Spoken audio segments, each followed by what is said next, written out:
प्रेरित पौलुस यहाँ क्या कर रहा है? मैं अर्घ के समान उंडेला जा रहा हूं और मेरे कुछ करने का टाइम, कुछ करने का मतलब मेरे जाने का टाइम आ गया है। प्रेरित पौलुस कहता है अब मेरे जाने का टाइम आ गया है। ध्यान से समझिएगा। और जाने का टाइम वो इसलिए नहीं कर रहा है कि मैं बुजुर्ग हो गया हूं इसलिए जाऊंगा, बल्कि वो ये बताता है कि मेरे कुर्बान होने का समय आ गया है। हालेलुया। यीशु मसीह भी इस बात को चेला लोगों से क्या कहता रहा? बार बार क्या हो कहता रहा कि मेमने का बलिदान का टाइम आ गया है। आओ चले हम कहां? यरूशलेम को। आओ हम यरूशलेम को चले। ठीक है, तो याद रखिएगा हम कभी डरे नहीं, कभी घबराए नहीं, परमेश्वर हमारे साथ में है। हालेलुया। और वो कहता है मैंने अपने विश्वास की क्या की है? वो बताना चाह रहा है कि मेरे टाइम आ गया, लेकिन इतने समय तक मैंने अपने विश्वास को खोया नहीं, मैंने अपने विश्वास का रखवाली किया है। हालेलुया। आज हमें चाहिए कि हम भी अपने विश्वास का क्या करें? रखवाली करें। आप कठिन समय को देखते हुए प्रभु का वचन हमें बताता है जब कठिन दिन आएंगे तो हम क्या करें? और भी इकट्ठा हो। पर इकट्ठा होने तो सरकार हमें दे ही नहीं रहा है, फिर कैसे इकट्ठा होंगे? हालेलुया। आप अपने घरों में अपने परिवार के साथ इकट्ठा हो, प्रार्थना और मजबूत कीजिए, आराधनाएं और भी मजबूत कीजिए। हालेलुया।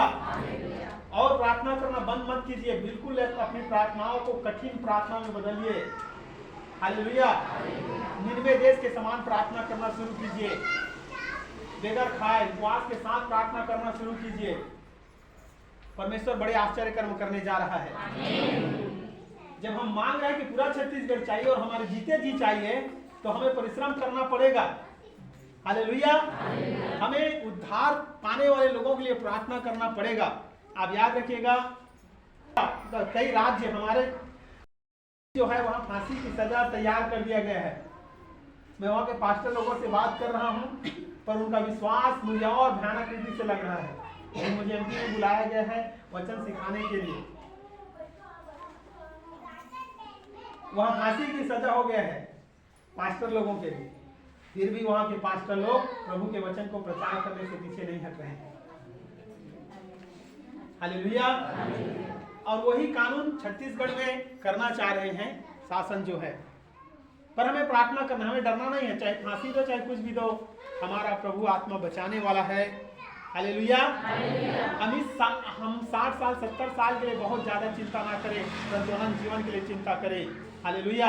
धनवान व्यक्ति इस संसार के लिए बहुत चिंता किया था, उस जीवन के लिए चिंता नहीं किया था। परंतु लाजर कोढ़ी था, जूठा खा रहा था, लेकिन धर्मी बना हुआ था क्योंकि उस संसार के बारे में चिंता करता था। दूसरा थिस्सलुनीकियों की पत्री 3 अध्याय और उसका 15 वचन में ऐसा लिखा हुआ है, इसलिए हे भाइयों स्थिर रहो।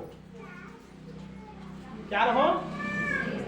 स्थिर रहो, और जो शिक्षा तुमने हमारे वचन या पत्र के द्वारा प्राप्त किया है उसे थामे रहो।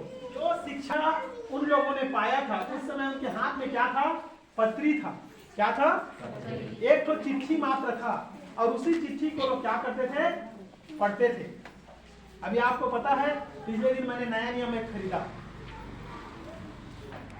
नया नियम। वो नया नियम मेरे को 398 रुपये में मिला। आप समझ सकते हैं कि परमेश्वर का वचन बड़ा कठिन होते जा रहा है मिलने में। समझिए आप, क्योंकि आमोस का किताब में लिखा हुआ है खाना पीना भरपूर होगा, लेकिन वचन का क्या होगा?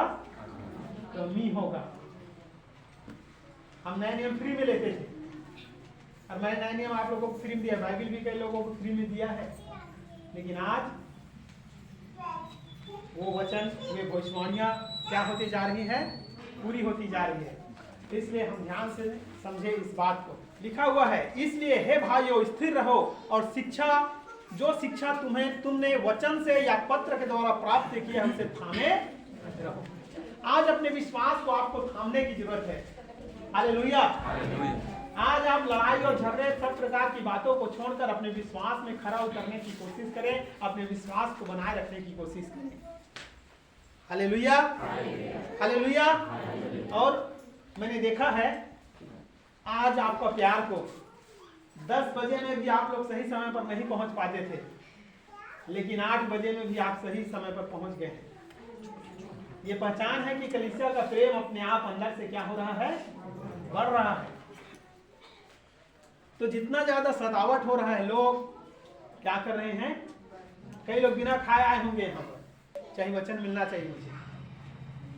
तो ये मैं आपको बताना चाहता हूं कि परमेश्वर का प्रेम से हमें कोई अलग नहीं कर सकता। आमीन, हालेलुया।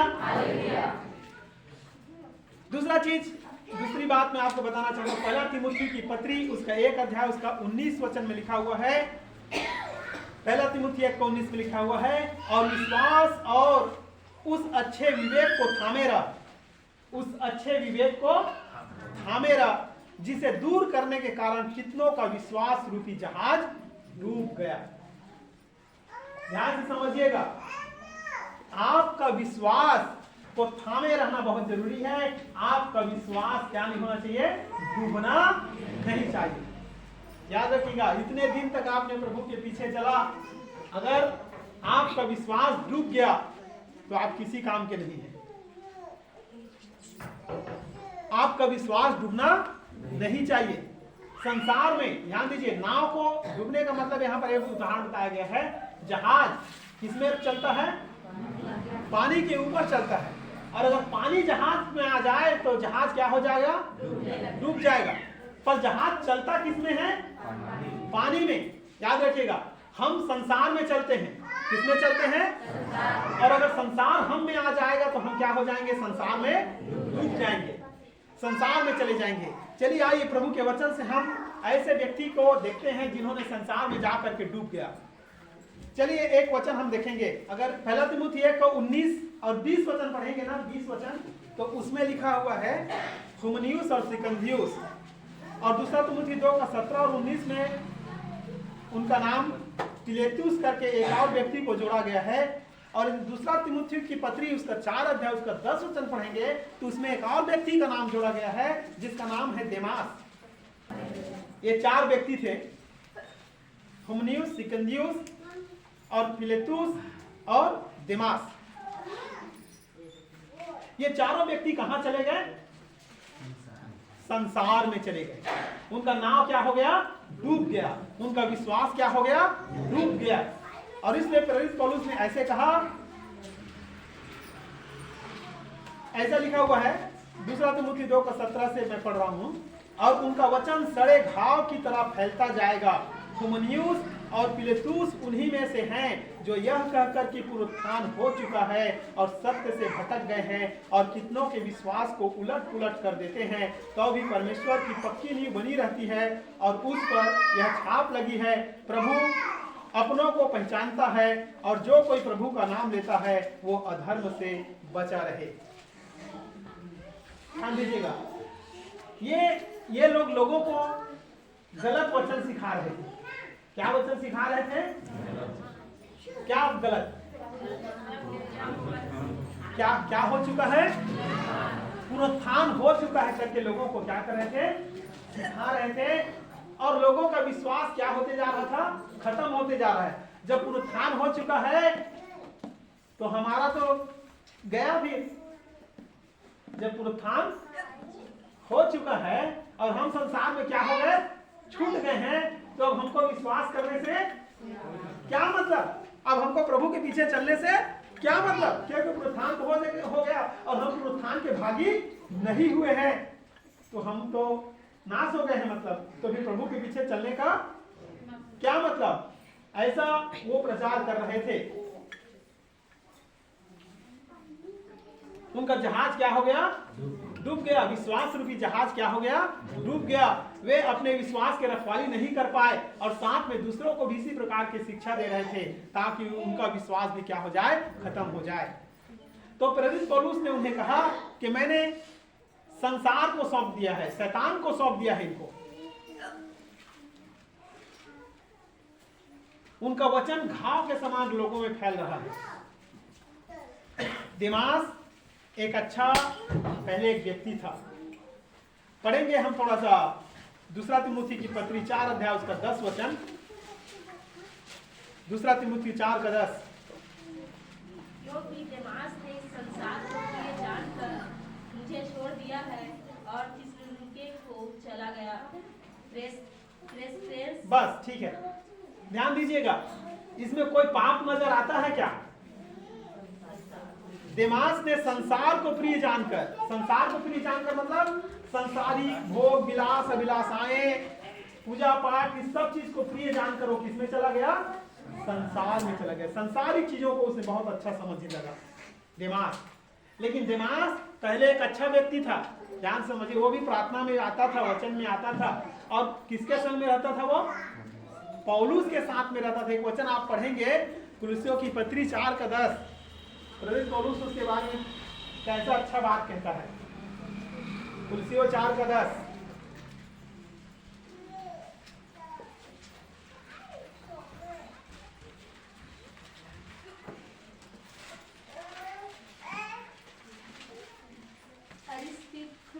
जो मेरे साथ कैदी है और मरकुस जो बरम्बास का भाई लगता है, जिसके विषय में तुमने आज्ञा पाई थी कि यदि वह तुम्हारे पास आए तो उससे अच्छी तरह व्यवहार करना। हालेलुया। तो हम उसमें उसका थोड़ा और आगे पढ़िए तो। और यीशु जो यूस्तुस कहलाता है तुम्हें नमस्कार कहते हैं। खतना किए हुए लोगों में से केवल ये ही परमेश्वर के राज्य के लिए मेरे सहकर्मी और मेरी साथी का कारण रहे। हालेलुया। अब ध्यान से समझिएगा, पहले प्रेरित पौलुस क्या करता है? देमास की ओर से और भी जितने भी उसके साथ सहकर्मी थे उनके तरफ से उन्होंने क्या बोला? नमस्कार। क्या बोलता है? नमस्कार। मतलब देमास पहले बहुत अच्छा था, लेकिन वो क्या हो गया? विश्वास में आगे चल के भटक गया। और वो कहां चला गया? कहां चला गया? थिस्सलुनीके चला गया। कहां चला गया? संसार में चला गया, पर थिस्सलुनीकियों को चला गया। थिस्सलुनीकियों में क्या था? एक बहुत बड़ी देवी का मंदिर था। अगर आप थिस्सलुनीके के इतिहास पढ़ेंगे तो आपको पता चलेगा थिस्सलुनीकियों में एक बहुत बड़ा मंदिर था और उस मंदिर के लिए वो शहर क्या था? फेमस था। हमारे देश में भी बहुत सारे जगह को हम किसके नाम से जानते हैं? मंदिरों के नाम से, देवी के उपासना के नाम से जानते हैं। बहुत जगह को, है ना, बहुत सारे जिला को, फलाना जिला उस देवी के नाम से, फलाना जिला उस देवता के नाम से, ऐसा लोग जानते हैं। उसी प्रकार से थिस्सलुनीके एक देवी के नाम से, वहां का एक बहुत बड़े एक देवी थी, अरमतियास नाम था उस देवी का। उस देवी की पूजा पाठ में ये क्या हो गया?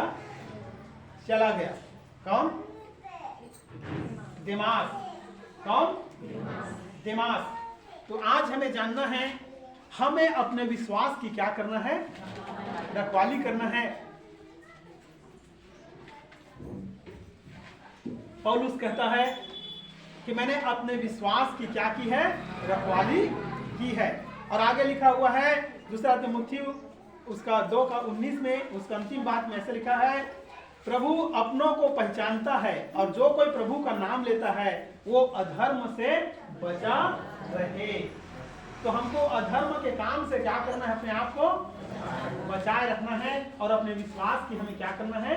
रखवाली करना है। और आपको बताना चाहता हूँ, आप इस कठिन दिन में परमेश्वर के वचन को पढ़ना को बिल्कुल बंद ना करें। आपको अपना जीवन को अनुशासन करना पड़ेगा, एक फिक्स टाइम निकालना पड़ेगा। सुन लीजिए, जितने भी गृहिणी हैं, महिलाएं हैं जो खाना बनाते हैं और उनको टाइम नहीं मिल पाता है, मैं आपको बताना चाहता हूँ, आप अपने दिन को अनुशासन में जिए। भाई लोग अपने जीवन को अनुशासन में जिए और एक फिक्स टाइम आपको निकालना है। ये मेरा प्रार्थना का टाइम है, ये मेरे वचन का टाइम, मैं इसमें इतने समय तक वचन पढ़ूंगा।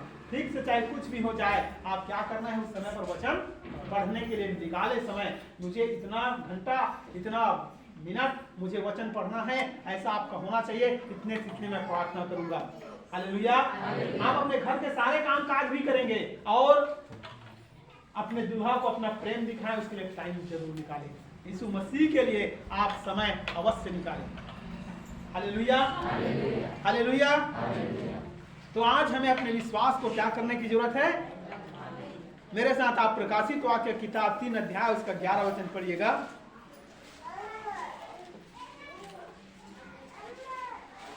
लिखा हुआ है, मैं शीघ्र ही आने वाला हूं, जो कुछ तेरे पास है उसे थामे रह कि कोई तेरा मुकुट छीन ना ले। हालेलुया।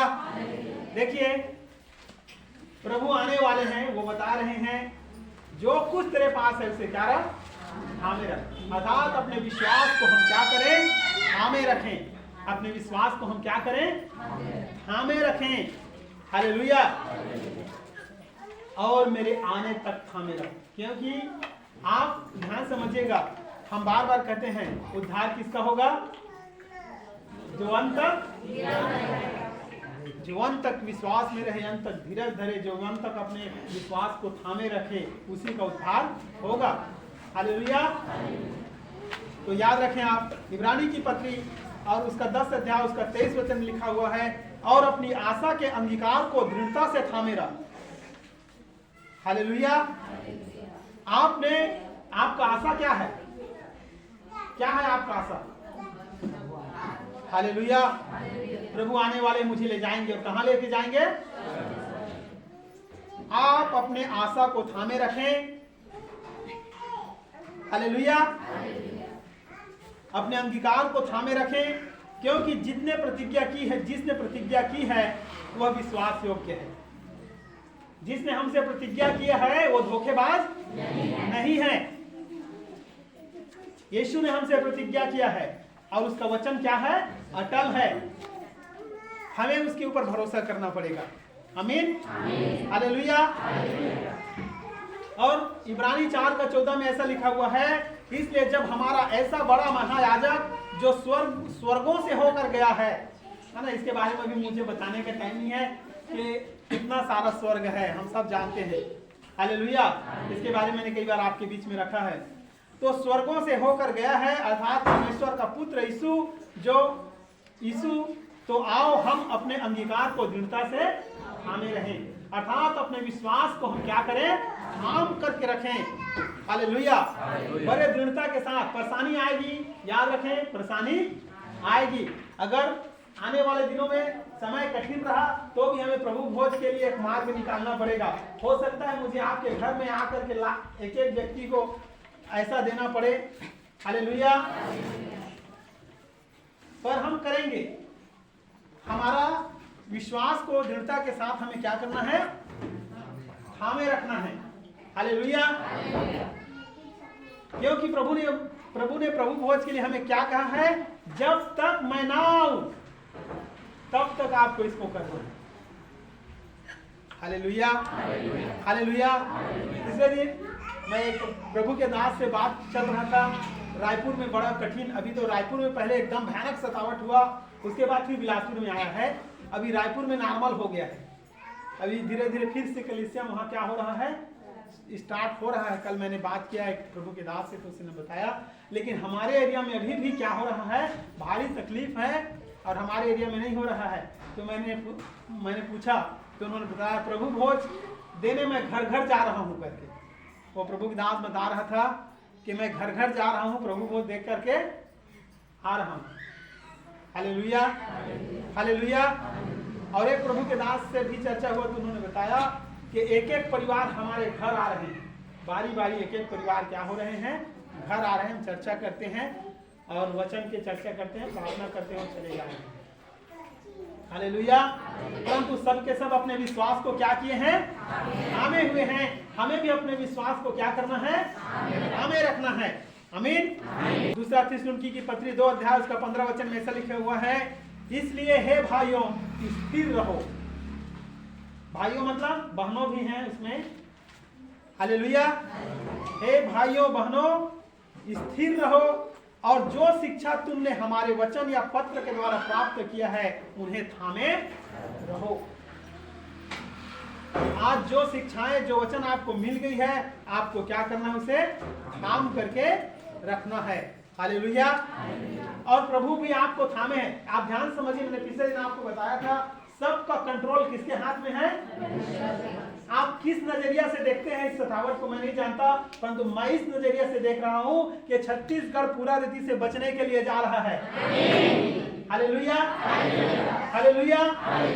आपको ध्यान देने और भी प्रार्थना करने की जरूरत है। हमारा छत्तीसगढ़ पूरा बचने के लिए जा रहा है। आज तक आप पूरा कलीसिया का इतिहास पढ़ ले, सतावट में कभी भी परमेश्वर का वचन नहीं रुका है। सतावट में और भी परमेश्वर का वचन विस्तार से क्या हुआ है, फैला है। प्रेरितों के काम, जिसको हम कहते हैं कलीसिया का इतिहास। और मेरे पास और किताबें हैं जो कलीसिया के इतिहास को बताता है। हालेलुया। चाइना में, आज चाइना में सबसे ज्यादा प्रभु को मानने वाले हो गए हैं। चाइना देश में, चाइना देश में पूरा रीति से प्रभु के वचन को बैन था। कोई परमेश्वर का बात नहीं कर सकता, ना वचन प्रचार कर सकता था। हालेलुया। एक व्यक्ति पूरे बाइबल को क्या किया है, हाथ में लिख करके, पांव में हाथ में लिख कर, इधर लिख करके वो पूरा चाइना देश पहुंचाया। हालेलुया।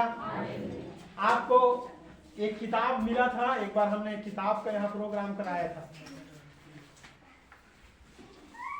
वचन का तस्कर, एक किताब था, बहुत सारे लोगों को मिला था।